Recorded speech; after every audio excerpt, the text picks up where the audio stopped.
In this film, we shall be investigating the universe's smallest building block, the atom. The atom, which sometimes appears as the title of a rather boring subject in textbooks, actually contains very important truths, as well as providing us with important evidence of the existence of God.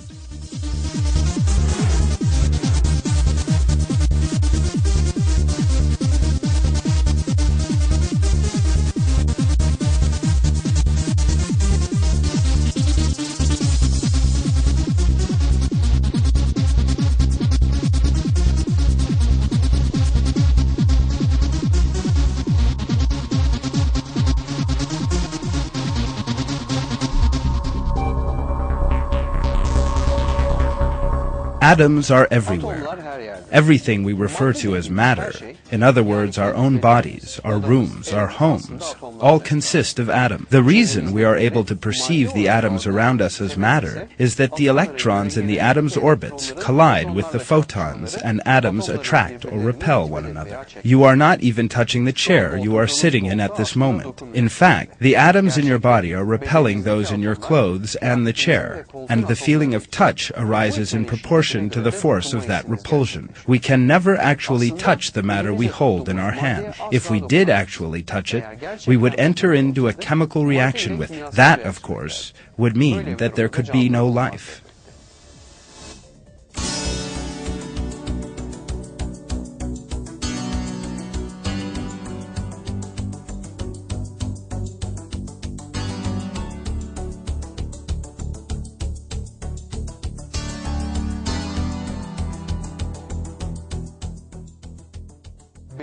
Each one of the trillions of atoms that comprise your body is full of electrons that spin round at a speed of thousands of kilometers a second. You do not realize it, but there are atoms that revolve at an amazing speed and never lose their balance, break up, or fragment in every single part of your body. So how did this equilibrium come into being?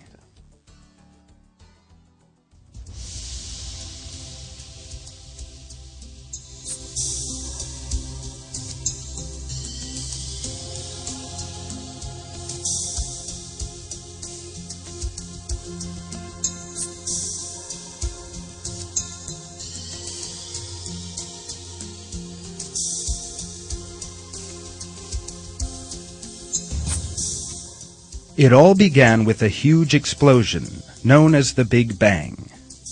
The smell of soil, the bright blue of the sky, everything was at one time concentrated in a single point of infinite density and temperature. Scientists calculate that this moment took place some 15 billion years ago. That moment was the beginning of the process in which the atom, the building block of matter, and subatomic particles formed in the wake of the explosion and combined together. Büyük bir patlamanın ardından oluşarak bir araya gelme sürecinin başlangıcıydı. The building block of all the systems that would come to constitute life, calculated right down to the finest detail, began to form from that first moment, within a specific plan. The structure of the atom is described in great detail in books on chemistry and physics. Yet there is one important point that is always glossed over. How did a system based on such sensitive balances, with such a tiny volume, come into being? Why did protons and neutrons come together in the wake of the Big Bang? And why did electrons begin to revolve around them? How is it that this unbelievable phenomenon was repeated everywhere in the universe, and that an almost infinite number of the flawless structures known as atoms came into existence? All these questions about the origin of the atom lead us to a single conclusion. God creates the entire universe. Scientists refer to this extraordinary creation in the universe as fine-tuning. This, in turn, reveals the existence of a creator who rules the whole universe. That creator is Almighty God, Lord of the worlds.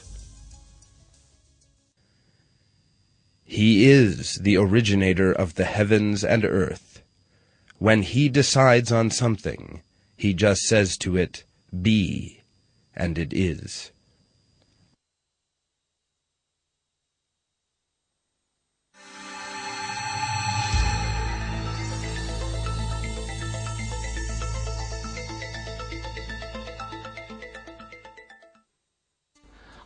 Atoms are particles so minute that it is impossible to view one even with the most powerful microscopes. The diameter of an atom is only of the order of 1/1,000,000th of a millimeter. Let us envisage this by means of an example. If you say, for instance, that you want to see the atoms in this key, then we would need to magnify that key to the size of the Earth. Every atom inside the key magnified to that extent would be no larger than a cherry. So what are the contents of such a minute structure as this? Let us investigate the complex and flawless structure known as the atom together. Every atom consists of a nucleus and electrons revolving in orbits far away from the nucleus. There are other particles inside the nucleus, known as protons and neutrons. Until recently, it was thought that these were the smallest components of the atom. In the light of the latest scientific findings, however, it was discovered that protons consist of particles much smaller than themselves, called quarks.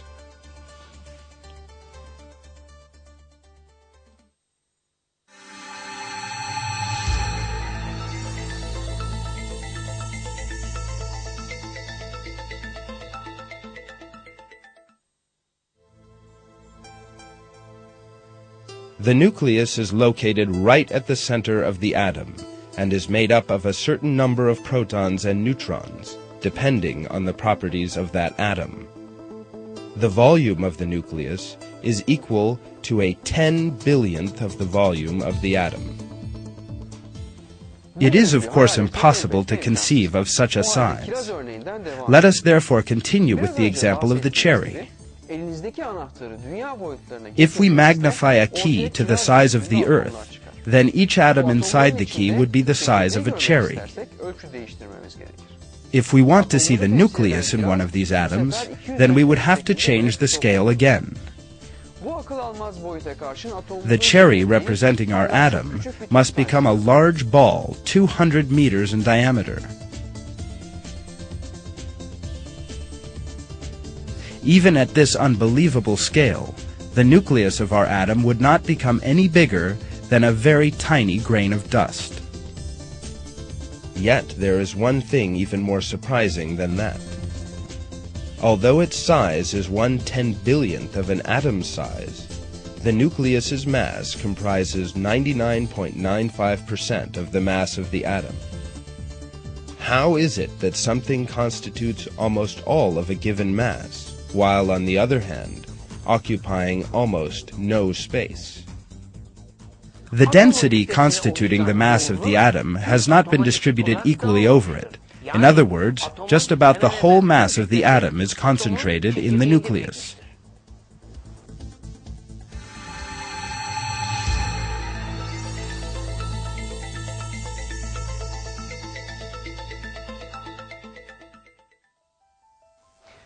The figures prove that a large part of the atom consists of empty space.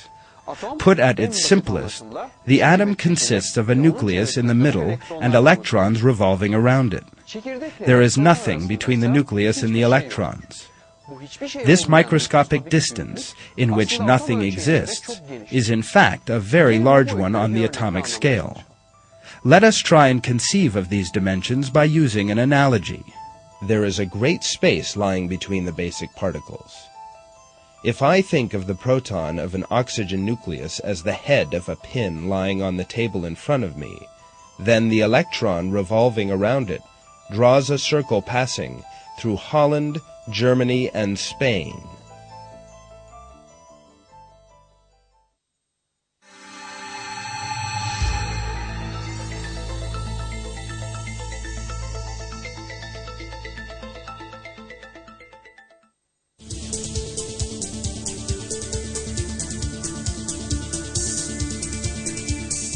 The protons and neutrons inside the nucleus of the atom constitute 99.95% of the mass of the atom and are the source of the variety of elements on Earth. There are 109 elements on Earth.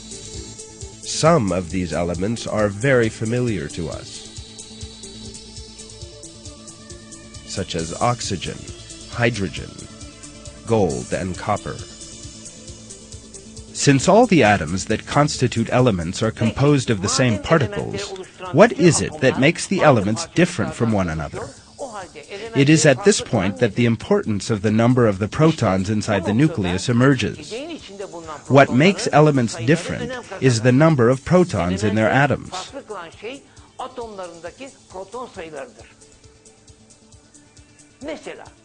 For example, there is 1 proton in the hydrogen atom, the lightest element, 8 in oxygen, and 79 in gold.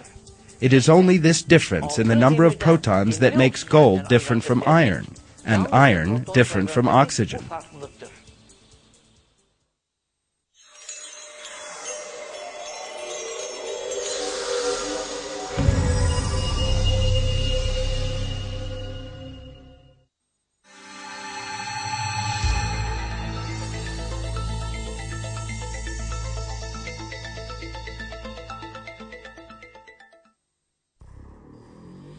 Electrons are particles spinning and revolving around the nucleus of the atom.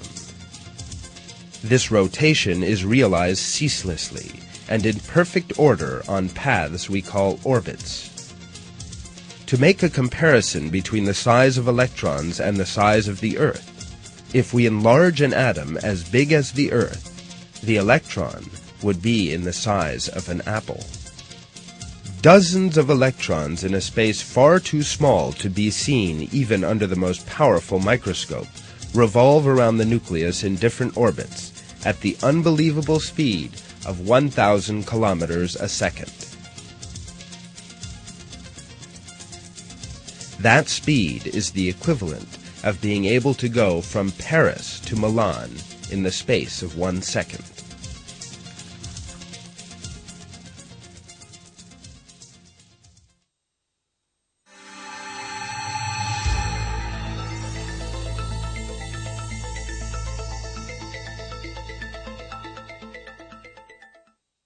There are certain forces that keep the atom, the fascinating structure of which we have been describing, together. In order to understand this, let us look at the center of the atom, the nucleus. At a carbon atom nucleus, for example, the atomic weight of a carbon atom is 6. This means there are 6 protons in the nucleus.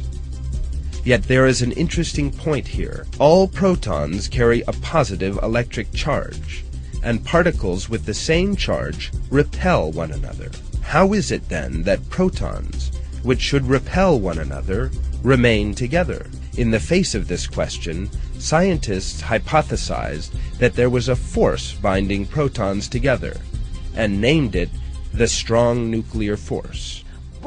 This strong nuclear force is one of the 3 basic forces operating in the atom. The second is the weak nuclear force that affects the neutrons alongside the protons. The third is the electromagnetic force, which keeps the electrons revolving around the nucleus of the atom in their orbit. Electrons carry a negative charge and are attracted by the electromagnetic force towards the positively charged nucleus. The centrifugal force they acquire as they revolve balances the electromagnetic force, and they thus remain in orbit. There is one more force operating in the universe as a whole, in addition to these 3 basic forces that affect the atom.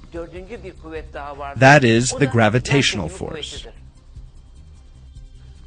The information we have seen so far can be found in any book on physics, yet there is an important fact that is generally never mentioned. The strengths of these 4 fundamental forces in the universe are very different, and that difference depends on a very sensitive balance. The strong nuclear force, for example, is some billion times greater than that of gravitation. There is a more than million-fold difference between the strong nuclear force and the electromagnetic force. What would happen if these differences were slightly different? For instance, if the strong nuclear force in the atoms that comprise your body at this moment were slightly weaker, your body would instantly fragment. A variation of just 1 in 1,000 would be sufficient for this to happen. Yet thanks to the delicate equilibrium of the four fundamental forces, the atoms that make up your body and the rest of matter always remain stable. This sensitivity in the levels of the four fundamental forces astonished scientists. One of these, the renowned physicist Paul Davies, makes this comment: "Had nature opted for a slightly different set of numbers, the world would be a very different place. Probably we would not be here to see it. When one goes on to study cosmology, incredulity mounts. Recent discoveries about the primeval cosmos oblige us to accept that the expanding universe has been set up in its motion with a cooperation of astonishing precision." Another striking aspect of this fact emerges when the concepts employed are elaborated on. We have seen that scientists refer to the physical forces in the universe as the four fundamental forces. Yet that definition does not explain the existence of these forces and why they are so finely balanced. If we go beyond that definition, we encounter the fact that Almighty God orders the universe at every moment. This truth, arrived at by modern physics, is in fact nothing more than the discovery of a secret revealed in the Quran 1,400 years ago.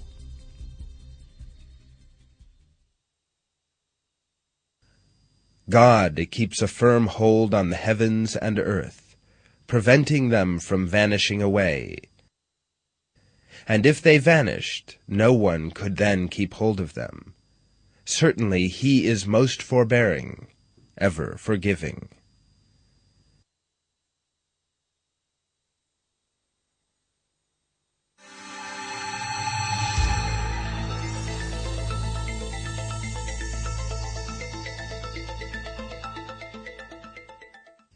At the outset, we said that the atom was the building block of everything we see around us, and we have indeed witnessed how the flawless balances in the atom are maintained with great sensitivity. In this section, we shall be taking a further step and examining how atoms combine to form molecules, another link in this chain of miracles.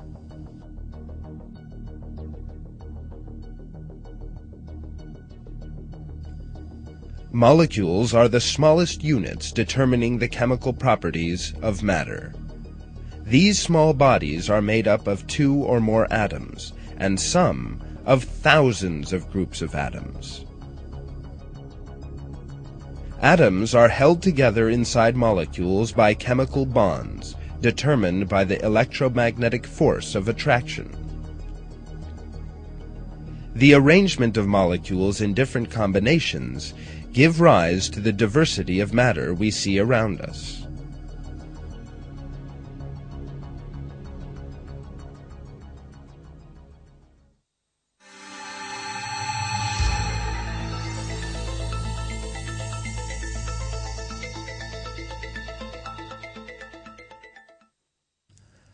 Carbon is the most vital element for living things, because all living organisms are constructed from compounds of carbon. Structures as diverse as the cell membrane, the bark of a tree, the lens of the eye, and the white of an egg are composed of carbon compounds. Carbon, combined with hydrogen, oxygen, and nitrogen in many different quantities and geometric arrangements, results in approximately 1.7 million compounds. One of the most significant properties of carbon is its ability to form chains very easily by lining carbon atoms up one after another. Some carbon compounds molecules consist of just a few atoms. Others contain thousands or even millions. Also, no other element is as versatile as carbon in forming molecules with such durability and stability. Carbon is unique among the elements in the number and variety of the compounds which it can form. Over 250,000 have already been isolated and described, but this gives a very imperfect idea of its powers, since it is the basis of all forms of living matter.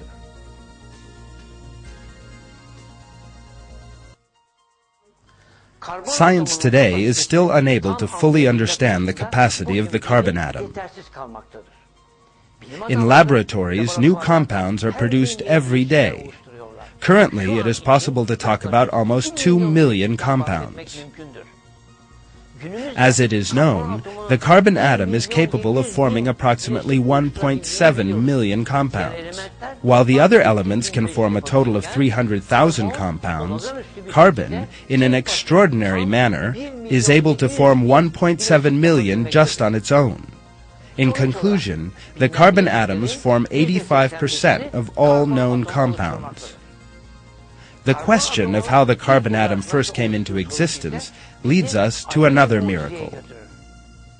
The carbon atom forms through a series of nuclear reactions in the center of giant stars. However, these reactions have such delicate physical balances that despite being a materialist himself, even the renowned British astronomer Fred Hoyle, who discovered this, was unable to refrain from saying that a super-intellect had intervened in physics. God has created the universe with a flawless harmony. In referring to a super-intellect, Hoyle admits the manifest existence of God.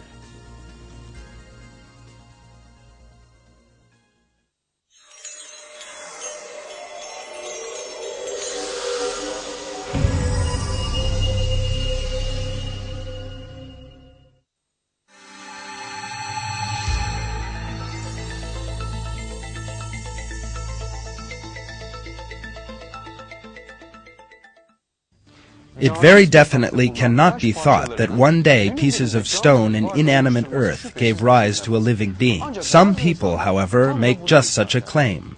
In other words, they maintain that atoms came together by themselves and gave rise to living things by allegedly evolving. It is clear that this claim flies in the face of reason, because atoms have no consciousness and thus no ability to organize themselves. For example, everyone knows that an airplane cannot emerge from the mixing together of aluminum, plastic, and petrol. A plane only emerges when you bring these substances together in a conscious manner, with very fine calculation. Therefore, the existence of such raw materials as aluminum, steel, and plastic is not enough for there to be a plane. A plane only emerges through conscious planning. Living systems are no different. A living cell came into being through inanimate atoms being brought together with a very special creation. Living cells' properties of growth, reproduction, and the like are the result of a perfect creation, not of the attributes of their molecule. This is God's creation of living things from inanimate atoms. God is he who splits the seed and kernel. He brings forth the living from the dead, and produces the dead out of the living.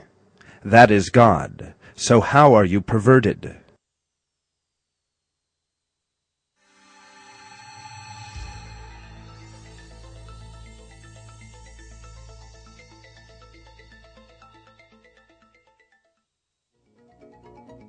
There is a great power stored within the nucleus of the atom. So great is that power that with the discovery of this energy, humanity is able to make giant canals connecting oceans together, build mountain passes, and produce artificial climates. This force, used in nuclear energy and medicine, is without doubt of vital importance in the present day. The name of this magnificent power hidden within the nucleus of the atom is strong nuclear force. This force is released by the technical process known as fission, in other words, nuclear splitting, and an enormous amount of energy is released during this reaction. The reaction known as fission is the splitting of the atomic nucleus, held together with the strong nuclear force, the most powerful force in the universe. The principal substance used in fission reaction experiments is uranium. During fission experiments, scientists shot a neutron at the uranium nucleus at great velocity and discovered that the nucleus began to split into its components, releasing a certain amount of energy. Under the effect of the energy produced, the uranium nucleus begins ejecting the components it contains at great velocity, and thus initiates a chain reaction. Each newly split nucleus behaves like the initial uranium nucleus. Thus, a chain of nuclear reactions starts. A large number of uranium nuclei are split into fragments as a result of these chain reactions, causing an enormous amount of energy to be released. It was these nuclei divisions that have caused the Hiroshima and Nagasaki disasters, causing the death of tens of thousands of people. At the moment of the detonation of the atomic bomb dropped on Hiroshima by the United States in 1945, and in its aftermath, approximately 100,000 people died.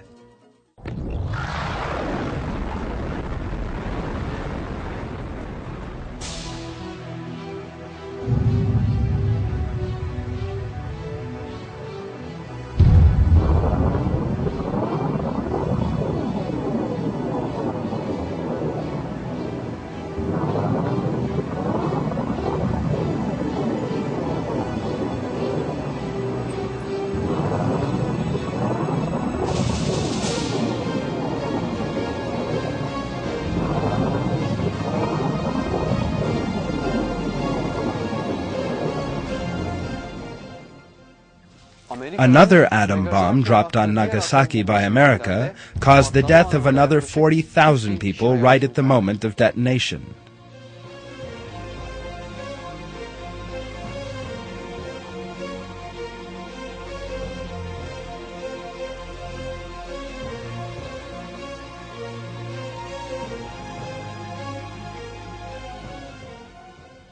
While the power released by the nuclei caused the death of many people, it also destroyed a very large residential area and gave rise to many irreparable genetic and physiological disorders in the remaining residents of that area due to the radiation released, which was to affect generations to come. How is it, though, that while our Earth, the whole atmosphere, and everything animate and inanimate, including us, are composed of atoms, this incredible force stored in the atom is not released by natural means? Because the flawless equilibrium in the creation of the atom keeps this force under control. The chain reaction that causes a nuclear explosion can only be produced by artificial means.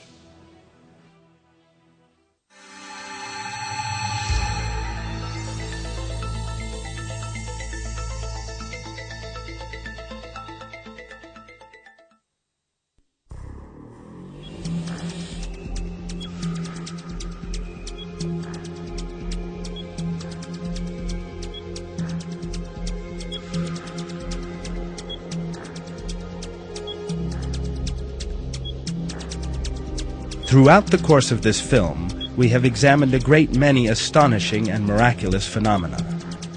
We have seen that a body consisting of atoms breathes the atoms in the air, eats the atoms in food, and drinks the atoms in water. What we have seen is nothing else than the collision of photons and the electrons in the atoms in your eye. What about what we perceive through touch? That, too, consists of the atoms in our skin, repelling the atoms in objects.